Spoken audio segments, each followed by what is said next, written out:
غیبت یہ ہے کہ کسی مسلمان کا، کسی شخص کا کوئی عیب، حقیقتاً جو اس کے اندر عیب ہے، اس کی غیر موجودگی کے اندر اس کی پیٹھ پیچھے دوسروں کے سامنے بیان کرنا، اسی کی ایسی بات کہ جو اس کو ناپسند ہے، اس بات کو، اس عمل کو، اس شکل کو، اس صورت کو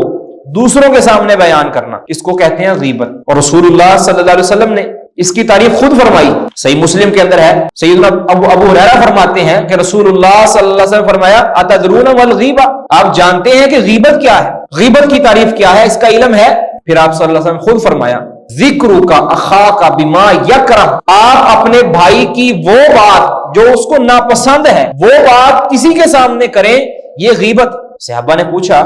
اللہ کے رسول بھلا اگر وہ عیب، جو وہ مکروہ اور ناجائز بات جو اس شخص کے اندر موجود ہو